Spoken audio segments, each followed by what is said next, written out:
Milí kamaráti, teraz sa prejdem po chodbe a ukážeme si naše automobily. Automobily, ktoré už máme našetrené, ktoré sú už v garážach.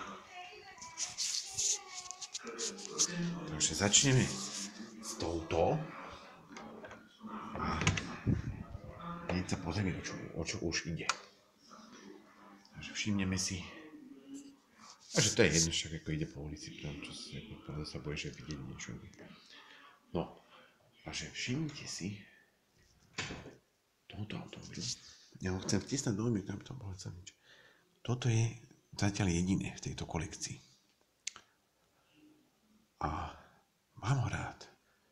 Má vpredu, od polky dopredu, má všetko elektrické a má manuálnu, snáď funguje nejakú klimatizáciu po 10 rokoch stále funkčnú, domnieva sa. Je to 5-dverové, sú to dve a zadné dvere. Motory vpredu. Že zatiaľ všetko, to je Becky, to je Betty, to je naše modré auto. Ahoj, čau.